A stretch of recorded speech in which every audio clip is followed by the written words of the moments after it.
Les coups de sabre laser retentissent dans le bureau du chancelier Palpatine. Dans un grand fracas, la baie vitrée du lieu est brisée par l'un des coups puissants de Mace Windu, tandis qu'Anakin continue son attaque féroce à l'encontre du seigneur des Sith, Darth Sidious. Les deux Jedi sont les seuls encore debout et capables de combattre dans cet espace restreint. Le maître Obi-Wan Kenobi est pour sa part au sol, de même que Kit Fisto mis hors d'état par l'immense puissance de leur adversaire. Profitant du sabre laser d'un de ses opposants tombé au combat, Palpatine use de ses deux armes pour tenir en respect Anakin et Windu, qui, malgré leurs grandes aptitudes martiales, ne parviennent pas à se coordonner efficacement face à la plus grande menace que l'ordre Jedi ait eu à affronter depuis longtemps. Profitant de cette désunion des deux combattants de la lumière, Sidious reprend la main sur l'offensive, forçant le jeune Skywalker à se retrancher dans une posture défensive, tandis qu'il envoie un violent éclair de force au maître Windu, qui se voit contraint de bloquer cette attaque avec sa lame mauve. L'affrontement tourne en défaveur des Jedi, jusqu'à ce qu'Anakin parvienne finalement à désarmer l'une des mains de leur redoutable adversaire, surprenant Palpatine et permettant à Mace Windu de saisir l'opportunité pour trancher net la tête du Seigneur Sith. La fin de la guerre des clones est un point d'Uchronie fascinant. Je ne suis d'ailleurs pas le premier à m'interroger sur l'échec de l'Ordre 66, puisque des chaînes comme Alteris ou Star Wars Theory ont déjà proposé leur version des scénarios. Néanmoins, j'avais également envie de m'essayer à l'exercice. Pour ce scénario, je choisirai donc mon propre point de changement dans le temps, afin d'essayer de vous proposer une vidéo intéressante et originale. Pour remettre dans le contexte, dans le troisième film de la saga Star Wars, La Revanche des Sith, Anakin est tiraillé par des visions du décès de sa femme Padmé, ainsi que par l'influence du chancelier suprême Palpatine, qui manipule le jeune homme pour le faire sombrer dans le côté obscur. Sans oublier une série d'événements dans la série Clone Wars qui ont emmené Anakin à questionner la légitimité des Jedi dans la galaxie. Voilà, j'espère que la vidéo vous plaira, et sans plus vous faire attendre, la suite du scénario.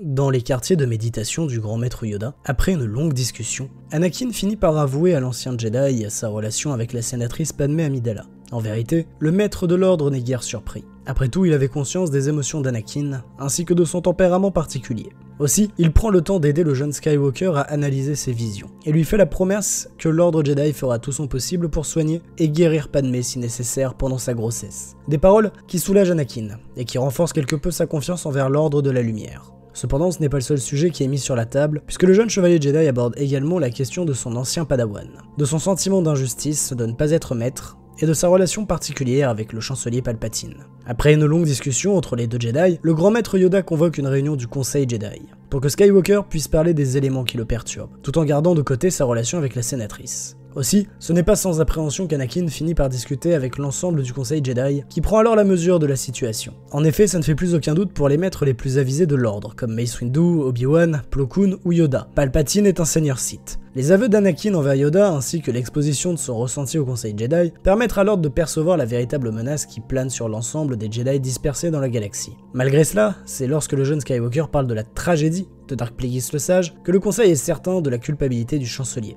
Pour autant, la situation n'est pas si simple. La guerre des clones fait encore rage, sans parler du conflit sur Mandalore. Aussi, le Conseil prend la décision de changer ses plans d'action. C'est finalement Plo Koon qui partira en quête du général séparatiste sur Utapo, tandis que Yoda ira prêter main forte à Ahsoka dans sa reconquête de Mandalore pour capturer Maul, qui détient des informations vitales sur les projets de son ancien maître. De leur côté, Mace Windu, Obi-Wan Kenobi, Kit Fisto et Anakin partiront appréhender le chancelier suprême. En effet, au vu de ses aveux et de ses talents martiaux, Mace Windu ne peut se passer de l'élu de la Force. Les 4 Jedi prendront donc un vaisseau en direction des bureaux du chancelier Palpatine au Sénat, tout en ayant au passage prévenu l'ensemble des membres de l'ordre Jedi des dernières révélations, afin qu'ils restent sur leur garde. Le grand maître Yoda le sait, cette sombre histoire touche à sa fin, d'une manière ou d'une autre. Dans son bureau de Coruscant, le chancelier suprême Palpatine ressent l'approche des Jedi dans la Force. Notamment, la présence de celui qui aurait dû devenir son nouvel apprenti. Le seigneur Sith réalise alors qu'il est pris de court. Sans hésitation, il active son holocom et contacte l'ensemble des forces clones pour prononcer de funestes mots. Exécuter l'ordre 66. Dans l'ensemble de la galaxie, les clones reçoivent cet ordre décisif. À peine sorti d'hyperespace à bord de son vaisseau amiral, Plo Koon, via la force, perçoit le changement d'attitude des clones et dégaine son sabre laser pour se protéger de leur trahison. Les fidèles soldats du Wolfpack viennent de trahir leur Jedi révéré. Ils ne sont pas les seuls, puisqu'à bord du croiseur transportant le maître Yoda et la citoyenne Tano, les clones de Rex viennent également de passer à l'acte alors qu'ils venaient à peine d'arriver à proximité de Mandalore. Bo-Katan assiste donc directement à cette trahison et se bat aux côtés des Jedi en cherchant un moyen de les aider à fuir. Les Mandaloriens à bord du croiseur se retrouvant à combattre les clones, Mandalore étant pour le moment condamné à rester entre les griffes de Maul. Sur Kashyyyk, Aayla Secura, qui remplaçait le maître Yoda pour superviser la bataille contre les droïdes, parvient également à neutraliser ses attaques en clones et à fuir avec l'aide des Wookiees qui viennent d'assister à la trahison des clones. Malheureusement, tous les Jedi n'ont pas cette chance, et malgré les avertissements du Conseil, certains ne s'en sortent pas aussi bien. Ki-Adi-Mundi, pris par surprise par la trahison de ses forces, rejoint le côté lumineux, tout comme de nombreux autres Jedi surpassés en nombre par les forces clones. Malgré l'exécution de l'Ordre 66, Palpatine se retrouve tout de même à devoir faire face à 4 redoutables Jedi et duellistes qui, bien qu'ayant été ralentis par les clones de la milice de Coruscant, se retrouvent face au Seigneur Sith, qui n'a d'autre choix que de dégainer son sabre laser et de mener l'attaque. Avec un cri de force et une attaque brutale et rapide, le Sith parvient à trancher le bras droit de Kit Fisto, avant de l'achever d'un coup de sabre dans le torse. Puis, sa lame se confronte à celle de Kenobi, qu'il propulse en arrière avec un violent éclair, le laissant en duel face à Anakin et Windu. Sidious tente alors d'influencer le jeune Skywalker, lui promettant de sauver Padmé, arguant que les Jedi sont corrompus.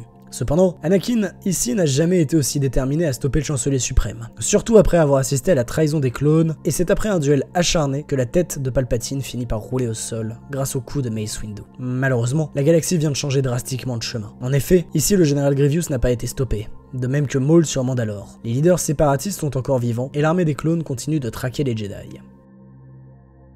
Le Sénat est convoqué pour une session extraordinaire. Les clones de Coruscant mènent désormais le siège sur le temple Jedi où sont retranchés les derniers combattants de la lumière. Tandis que sur les champs de bataille, les soldats de la République continuent de mener la guerre comme si de rien n'était après avoir tué ou manqué de peu les Jedi qui étaient avec eux. Dans cette réalité, le grand maître Yoda ainsi que la grande majorité du Conseil Jedi ont échappé à l'Ordre 66. Les sénateurs débattent, certains soutiennent la version de Palpatine. Les Jedi ont trahi la République. D'autres, comme Padmé ou Bail Organa, défendent l'Ordre Jedi et réfutent toute trahison venant des membres de cet Ordre de la Lumière. Puis, après de longues discussions et débats interminables, c'est la représentante de Kamino qui finit par perdre patience et user de la fréquence d'urgence des clones pour exécuter l'Ordre 65, impliquant que le chancelier suprême n'est plus fiable, et que par conséquent, l'Ordre 66 doit être interrompu immédiatement. La représentante Kaminoen venant alors prendre la parole pour dévoiler la vérité sur la conception de l'armée des clones, l'existence des ordres de contrôle et de la puce inhibitrice. Aussi, elle souligne qu'au vu de la mort de Palpatine, le Sénat est la seule entité pouvant gérer les clones. De ce fait, la Chambre se divise en deux camps. D'un côté, les partisans des Jedi, et de l'autre, ceux pro-Palpatine, et c'est après une élection extrêmement contestée que le résultat tombe. Le sénateur Bail Organa est élu comme le nouveau chancelier suprême et ordonne immédiatement à l'armée des clones de cesser toute manœuvre pour se réorganiser. Il exige également que les Kaminoans retirent les puces de contrôle des clones afin qu'aucun incident de ce type ne puisse se reproduire.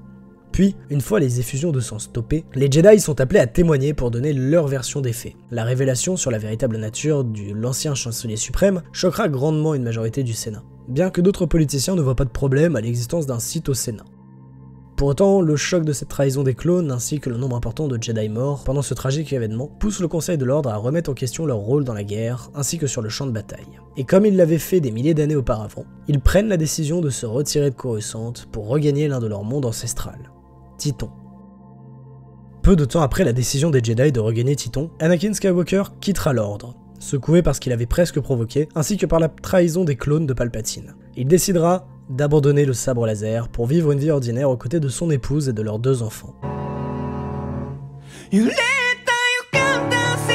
De leur côté, les membres du Conseil Jedi reconnaîtront à nouveau Ahsoka Tano comme une Jedi digne du rang de maître et se prépareront à venir en aide aux Mandaloriens pour stopper Maul. Obi-Wan, quant à lui, remis de ses blessures, retrouvera son siège au Conseil et abandonnera son rôle de général de la République. Le Sénat et l'Ordre Jedi commenceront enfin des négociations de paix avec les séparatistes, en découvrant le rôle véritable qu'a joué Palpatine dans l'organisation de la guerre et du conflit initial. La galaxie arrivera donc progressivement vers la paix et la fin de la guerre des clones. C'est la fin de la vidéo, j'espère qu'elle vous aura plu. Si vous souhaitez une partie 2, n'hésitez pas à le dire en commentaire. En attendant, vous pouvez liker et partager la vidéo si elle vous a plu. Et je vous dis à bientôt pour une nouvelle vidéo.